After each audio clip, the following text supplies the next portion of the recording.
सोचिए, चारों तरफ रेत की टीले, और उन्हीं टीलों से जन्म लेती हैं वीरता की ऐसी ऐसी कहानियां जो इतिहास बन जाती हैं। आज हम भारत के एक ऐसे ही महान साम्राज्य मारवाड़ की कहानी में चलिए जरा गहराई से उतरते हैं।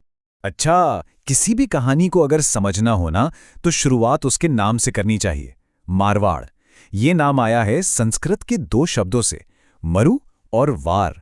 मरुवार, जिसका सीधा सा मतलब है रेगिस्तान का क्षेत्र। तो देखिए, नाम में ही इस जगह का पूरा चरित्र छिपा है। एक ऐसी भूमि जिसकी पहचान ही उसकी कठोर सूखी धरती से है। और ये कोई छोटा मोटा रेगिस्तान नहीं है, बिल्कुल नहीं। हम बात कर रहे हैं दुनिया के महान थार मरुस्थल की, और मारवाड़ ठीक उसके दिल में बसा है। आज के नक्शे पर देखें तो जोधपुर, पाली, नागौर, बाड़मेर, ये सारे इलाके इसी में आते हैं। तो मतलब हम एक ऐसी जबरदस्त संस्कृति की कहानी देखने जा रहे हैं जो दुनिया के सबसे मुश्किल माहौल में से एक में ना सिर्फ जिंदा रही बल्कि फली फूली। तो सवाल ये उठता है कि इतनी मुश्किल जमीन पर राज किसने किया? यहीं से कहानी में एंट्री होती है राठौड़ राजवंश की। ये वो लोग थे जिन्होंने इस चुनौती को स्वीकार किया और इसी धरती पर एक शक्तिशाली साम्राज्य की नींव रखी। देखिए, मारवाड़ का इतिहास एक लंबा सफर है जिसके कई अहम पड़ाव हैं। बिल्कुल शुरुआत में यहाँ गुर्जर प्रतिहारों का शासन था। फिर आया मध्य युग, जब राठौड़ों ने इस जगह को एक नई पहचान दी।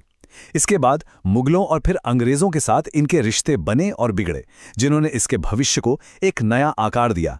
और आखिरकार आज़ादी के बाद इसका विलय आज के राजस्थान में हो गया। अब देखिए, हर बड़ी कहानी का एक हीरो होता है ना? तो मारवाड़ की स्थापना की कहानी के जो नायक थे वो थे राठौड़ वंश के राव जोधा। असल में उनका जो विजन था उसी ने इस साम्राज्य की शक्ति की बुनियाद रखी। और इस पूरी कहानी में एक साल ऐसा आता है जो सब कुछ बदल कर रख देता है। वो साल था 1459। तो 1459 में ऐसा क्या हुआ ये कि इसी साल राव जोधा ने जोधपुर शहर की नींव रखी।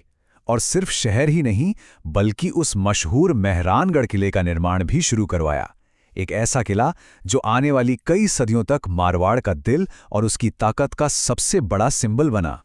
तो ठीक है, साम्राज्य की नींव तो पड़ गई, लेकिन इसके बाद मारवाड़ को बड़ी बड़ी ताकतों का सामना करना पड़ा। तो ये कहानी सिर्फ कुछ बनाने की नहीं है, बल्कि उस दौर के बड़े बड़े साम्राज्यों के साथ जो मुश्किल रिश्ते थे उनको निभाने की भी है। और यहीं पर मारवाड़ की सियासी समझ देखने को मिलती है। मतलब एक तरफ तो महाराजा जसवंत सिंह जैसे शासक थे जो मुगल सम्राटों के सहयोगी बने, तो वहीं दूसरी तरफ महाराजा अजीत सिंह जैसे योद्धा भी थे जिन्होंने औरंगजेब के बाद मारवाड़ की आज़ादी के लिए ज़बरदस्त लड़ाई लड़ी। तो यह सहयोग और संघर्ष का, कह सकते हैं, एक मिला जुला खेल था। फिर वक्त बदला और सत्ता का मिजाज भी। साल आया 1818, जब मारवाड़ ने अंग्रेजों के साथ एक संधि की और एक प्रिंसली स्टेट यानी कि एक रियासत बन गया। ये दौर भी एक सदी से ज्यादा चला और फिर 1949 में भारत की आज़ादी के बाद मारवाड़ का विलय राजस्थान राज्य में हो गया और यहीं से एक नए दौर की शुरुआत हुई।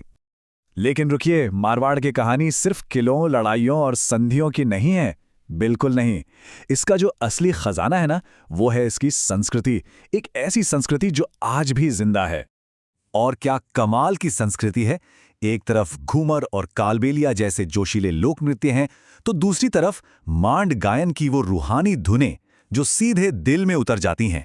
ये कलाएं ही तो हैं जो इस इलाके की असली पहचान बनाती हैं। अच्छा, मारवाड़ की संस्कृति की खास बात यह है कि इसे सिर्फ देखा या सुना नहीं जा सकता, इसे तो चखा भी जा सकता है और पहना भी जा सकता है।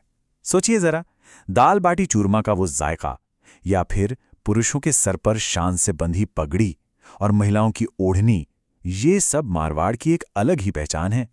तो चलिए अब ये देखते हैं कि मारवाड़ का ये शानदार अतीत आज के जमाने में कैसे जिंदा है।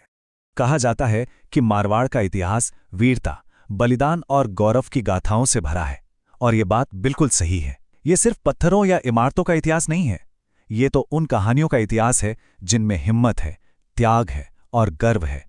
और ये गौरवशाली इतिहास ये आज भी हमारी आंखों के सामने खड़ा है, चाहे वो आसमान से बातें करता मेहरानगढ़ का किला हो या उम्मीद भवन पैलेस की शाही शान, मंडोर गार्डन हो या फिर ओसिया के सदियों पुराने मंदिर। ये सब मारवाड़ की विरासत के जीते जागते सबूत हैं और यही वजह है कि दुनिया भर से लोग इन्हें देखने आते हैं। तो कुल मिला के बात यह है कि मारवाड़ आज सिर्फ एक इलाका नहीं है। अपनी जबरदस्त संस्कृति, वास्तुकला और ऐतिहासिक विरासत की वजह से इसे पूरे राजस्थान का गौरव माना जाता है। तो इस पूरी कहानी के आखिर में एक सवाल छोड़ जाते हैं। एक ऐसी जमीन जिसने रेगिस्तान की हर चुनौती का सामना किया और वहां कला, वीरता और संस्कृति को जन्म दिया, उस जमीन की ये विरासत आने वाले कल को क्या सिखा सकती है? सोचिएगा जरूर।